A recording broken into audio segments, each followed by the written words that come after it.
convidado de hoxe, como dicía, chamase Anselmo López Carreira, naceu en Vigo en 1951, ainda que de moi novo marchou a Ourense, onde se socializou, de xeito que se sente moi desa cidade. Na actualidade reside en Cangas, onde exerce como catedrático de secundaria no IES María Soliño. É licenciado en Xeografía e Historia pola Universidade de Santiago, doutor en Historia pola mesma universidade, historiador e autor de abondosas publicacións sobre a nosa historia, tanto en solitario como colectivo. Como estamos en Nadal, pois está moi ben que falemos do nacimento do Reino Suevo, e entón para celebrarlo vou falar de dous nacimentos, ni máis ni menos.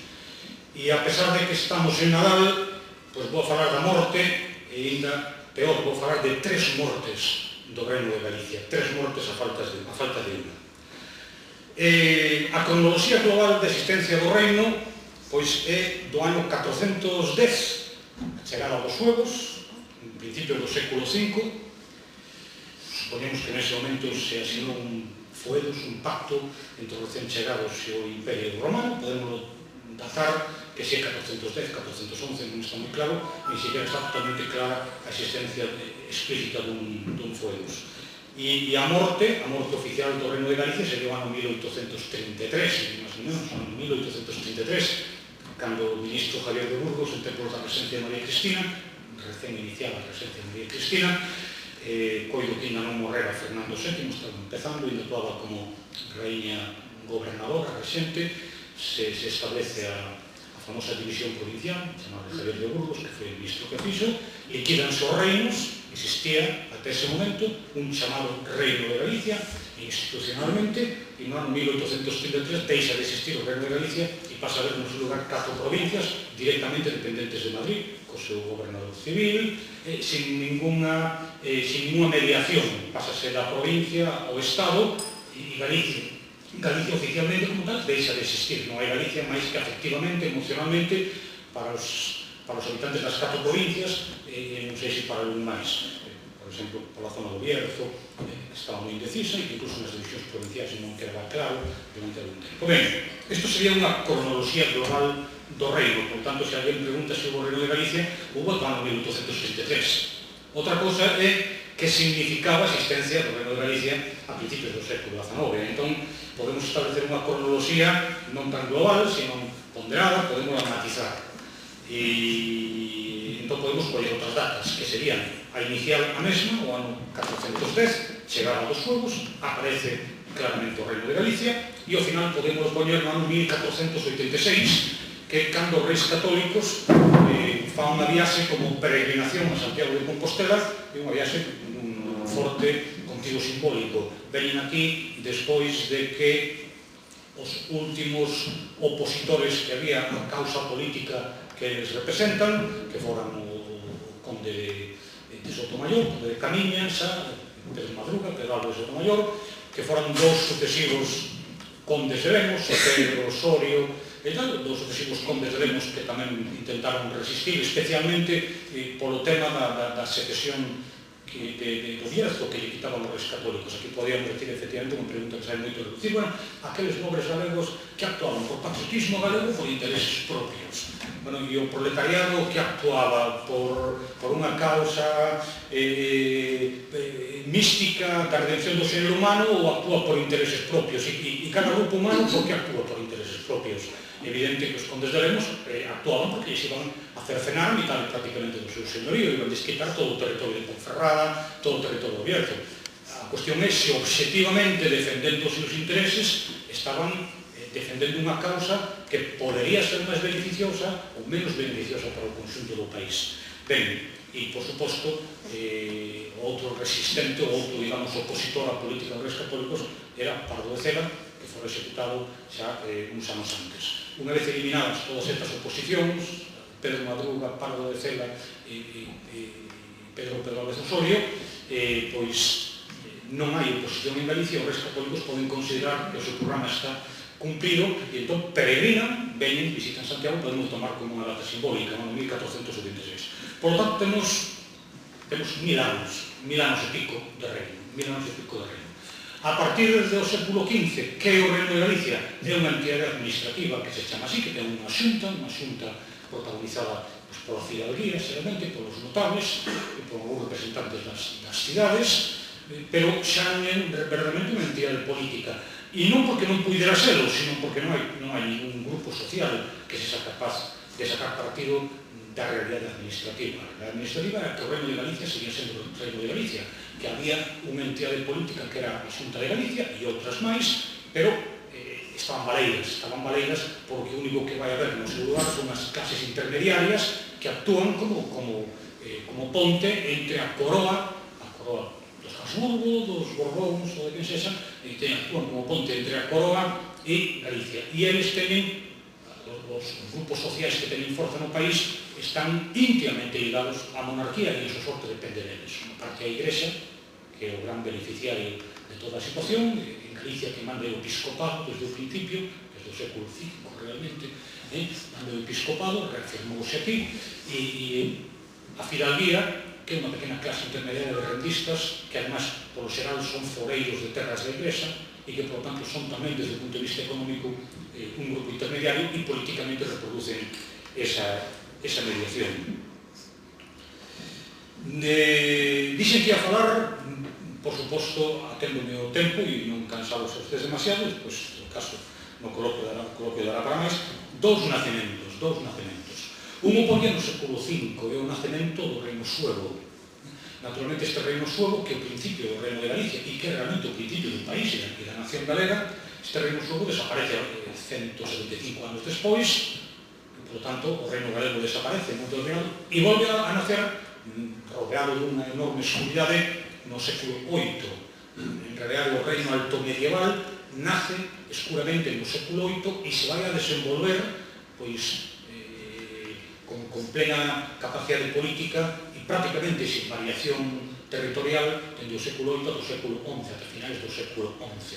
E despois, no século XII, fragmentase. Non por eso deixa de existir, pero fragmentase. O que é a Galaecia, vamos a decirlo así, a distinguir entre a Galicia e a Galaecia, o que é a Galaecia fragmentase no século XII, e a partir do século XII, pues prácticamente temos un reino de Galicia que é a Galicia de hoxe, con certos retoques nos límites menores, como podía ser o Bierzo, por exemplo. Entón, dous nacementos, no 5 e no 8, e 3 mortes. Unha morte, vamos a pasar por alto a morte da final do reino suevo, vamos a pasar por alto unha morte a finais do século XV, cando os católicos instituen o chamado Estado moderno, e entón Galicia, aínda que sigue existindo como reino, perdeu toda a capacidade política. O reino de Galicia xa non é tanto unha entidade política como unha entidade meramente administrativa. Outra morte no século, a morte sobre o papel, a acta de defunción no ano 1833, cando María Cristina elimina a denominación de reino de Galicia, isto desaparece. E outra morte moito peor, porque todas estas mortes eran subsanables, como se ve, son mortes que permiten renacimientos, pero hai unha morte que é moito peor que a morte historiográfica. O reino de Galicia desaparece da historia, e sobre todo desaparece da historiografía. A historia que se escriba a partir do século XIX vai ser a historia de España, e nesa historia de España Galicia desaparece, non existe como bo suxeito pasivo da colonización. Perdese a memoria da existencia histórica, perdese a memoria da propia existencia como povo. Vou intentar presentar todos estes 5 momentos históricos da maneira máis abreviada e ao mesmo tempo o máis comprensiblemente posible. Primeira, o nacemento do reino galego dos suevos. Témolo ben documentado porque afortunadamente contamos con unha crónica. As crónicas, como se verá agora, teñen todo a súa discutible carga ideolóxica, non son como un documento frío, que chamamos un documento económico, un foro, unha compra-venda, un testamento. As crónicas fanse sempre para algo. Se sabemos por que se fan e que non fan, temos moito camiño andado. A crónica que contamos é a crónica de Acio, que é estritamente contemporánea á chegada dos suevos, a desaparición do mundo romano en Galicia e o desenvolvemento de todo o reino suevo durante o século V. Despois temos un momento moito máis brillante do reino que no século VI, pero dese non vou falar, o que nos interesa agora é o nacimento. A Crónica de Idacio escríbese entre finais do século IV e a segunda mitad de andada do século V. Claro, que problema? A Crónica é única prácticamente en Europa, é dicir, gracias a ela non só temos un coñecemento bastante pormenorizado da existencia do noso país, sino que inclusive noticias acerca de todos os lugares da península, acerca de Italia, da Galia, nos chegan pola Crónica de Idacio, é unha fonte de primeira magnitude. É curioso que na época do Remosuevo temos varias fontes de primeira magnitude, unha Crónica de Idacio que se podía completar con uns datos da Eurosio, moito máis breve, e outro no século VI do parroquial Suevo, unhas actas dos concilios, documentos únicos na Europa do seu momento, especialmente parroquial. Non vimos falar hoxe do parroquial, pero sí da Crónica de Idacio. Claro, quen é Idacio? Pois Idacio, o bispo, ten o título de bispo de Chaves, é o único bispo que coñecemos desa sé. Sabemos que Chaves foi episcopal gracias á existencia de Idacio, pero nada máis se sabe. O importante é que Idacio tiña ese cargo episcopal, era bispo. Que quere dicir ser bispo á altura do século V? Pois quere dicir que é un personaxe da máis alta categoría económica, social e política. Ele representa un grupo social moi determinado na Galicia do seu momento, que é a gran aristocracia terratenente. Non é un home obxectivo, non é un home neutro ao que a chegada dos suevos lle resulte pois indiferente, vai alterar as súas condicións de vida. Hai que ter en conta que a chegada dos suevos en realidad forma parte dunha auténtica revolución social. Aí van se implicar todos os sectores sociais. Os suevos van a apostar por uns determinados sectores, non por outros. Os suevos van favorecer o cristianismo, por lo menos non o van perseguir, o cual era favorecelo, dado que neses momentos as instancias oficiais do Imperio Romano teñan condenado a morte o cristianismo, sabe cortar na cabeza aos cristianos anos antes e a todos os seus seguidores, os que poden botar man. Había unha gran loita en Galicia en contra do cristianismo. A chegada dos suevos, como que persigue o cristianismo e a Igrexa Oficial, e a Igrexa Oficial conta co brazo secular, co brazo do Estado Romano, a chegada dos suevos vai desaparecer o Estado Romano e o cristianismo mantén toda a súa vitalidade. Os sectores populares de Galicia nese momento parece que reciben ben aos suevos, porque supoñen, como digo Rosio, supoñen un gran alivio tributario. Os impostos se baixan nese momento, o Estado Romano tiene unha necesidade impositiva moi elevada. Ben, hai un sector que están a favor, outros están en contra. Naturalmente, quen está en contra? Todos aqueles que se van a ver perjudicados polo cambio de situación, e esa é a gran aristocracia terratenente. Idacio non só é parte desa aristocracia, sino que é o seu vocero máis cualificado. El acude en varias embaixadas que se mandan a Galia e que se mandan a Roma. No sur de Galia están os visigodos. Os visigodos son o brazo armado do Imperio Romano nese momento. En Galicia vales do Imperio Romano.